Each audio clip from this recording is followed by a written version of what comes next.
ప్రైజ్లో దేవుని నామమునకు మహిమ కలుగును గాక. యేసయ్య నామం పేరట మీ అందరికీ వందనాలు తెలియజేస్తూ ఉన్నాను. ఉదయకాల సమయం వాగ్దానములకు వెళ్దాం. ప్రార్థన.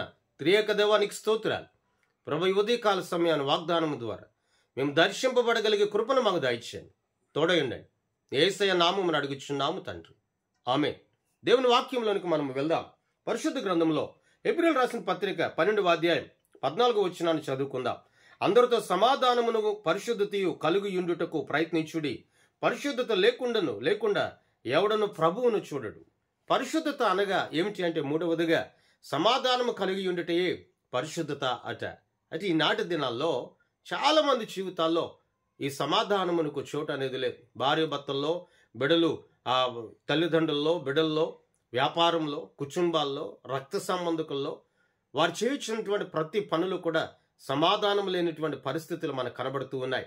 ఇక్కడ అంటాడు కదా, ఎబ్రీ గ్రంథకర్త అయినటువంటి పౌలు గారు ఎబ్రీ సంఘానికి వ్రాస్తూ అంటాడు, అయ్యా సమాధానం లేకుండా ఎవరు కూడా పరిశుద్ధతను పొందుకొనలేరు. అందరితో కూడా సమాధానం కలిగి, అందరితో కూడా పరిశుద్ధత కలిగి ఉండుట మీరు ప్రయత్నించండి. ఎందుకంటే పరిశుద్ధత లేకుండా ప్రభువుని ఎరుగుడు అంటూ ఉన్నాడు. నీ జీవితంలో వాక్యానుసారముగా దొరికే సమాధానం, నీ జీవితంలో వాక్యానుసారంగా దొరికే ఈ భక్తి కలిగినటువంటి ఈ స్థిరత్వం అనేది ఎప్పుడైతే నీలో ఉంచిందో, శ్రేష్టమైన సమాధానం కలిగి నువ్వు నడిపించబడగలుగుతావు. ఈనాడు నీ కుటుంబంలో సమాధానం లేని వ్యక్తిగా నీవు ఉన్నావా? లేక నువ్వు చేయించిన పనిలో నీకు సమాధానం లేకుండా వ్యక్తిగా నీవు ఉన్నావా? లేక నీ అధికారుల మధ్య, నీకంటే పైనున్న వారి మధ్య నీవు సమాధానం లేకుండా ఉన్నావా? నా దేవునిపై నువ్వు ఆధారపడితే, నా దేవునిపై నువ్వు ఆనుకుంటే నీకు సమాధానమును దయచేస్తాడు ఆయన. ఆనాడు శిష్యుల మేడగదిలో వారు భయపడి వారు ప్రార్థిస్తూ ఉన్నప్పుడు వారి మధ్యకు వెళ్ళిన యేసయ్య అంటాడు, మీకు సమాధానం కలుగునుగాక అని సెలవిచ్చాడు. ముమ్మారు వారితో మాట్లాడాడు. వారి భయమును వెళ్ళగొచ్చాడు, వారి అధైర్యమును వెళ్ళగొచ్చాడు. ఈనాడు సమాధానము నీకు కలగనివ్వకుండా సమాధానమును దూర చేసే ఈ అపవిత్రాత్మలు, దురాత్మలకు నీవు అంకితమైపోయావేమో, వాటికి నువ్వు లోపడుతున్నావేమో, వాటి మాట వినిచి నువ్వు నడిపించబడుతున్నావేమో. రా నా దేవుని యొద్దకు, పరిశుద్ధత కలిగి జీవించడానికి, పరిశుద్ధతను వెంటాడడానికి, పరిశుద్ధత కలిగిన వాక్యమును వెంటాడడానికి సమాధానంతో నింపబడిన భక్తి కలిగిన జీవితం నీలో ఉంచే నీవు నీ కుటుంబం ఆశీర్వదించబడుతుంది. ఎవరిని గురించి నీవు ఆలోచిస్తూ ఉన్నావు?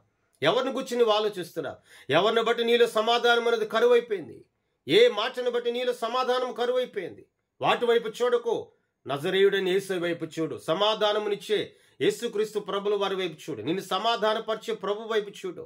నిన్ను ధైర్యపరిచే ప్రభు వైపు చూడు. నిన్ను ఆదరించే ప్రభు వైపు చూడు. నిన్ను హెచ్చింపు చేసే ప్రభు వైపు చూడు. ఆయన సమాధానమును నీకు దయచేస్తాడు.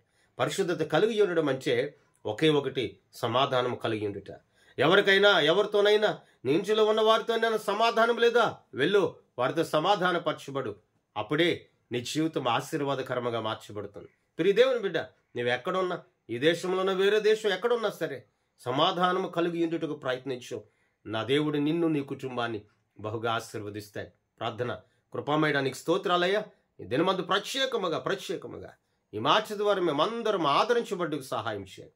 నీ సన్నిధి బలముగా బిడ్డలపై ఉంచండి. నీ కృప బలముగా బిడ్డలపై ఉంచండి.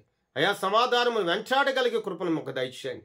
కీడుని విడిచిపెట్టి, ప్రభు ఇదిగో వ్యర్థతను విడిచిపెట్టి సమాధానం అనే వాక్కును వెంటాడగలిగే కృప దయచేయండి. తోడయుండండి, బలపరచండి, ఆదరించమని, హెచ్చింపు చేయమని, ఆశీర్వదించమని యేసయ్య నామమున అడుగుచున్నాము తండ్రి. ఆమేన్. దేవుని కృప మీ అందరికీ సదాకాలము తోడయుండి నడిపించును గాక. ఆమేన్. మీ అందరికీ వందనాలు తెలియజేస్తూ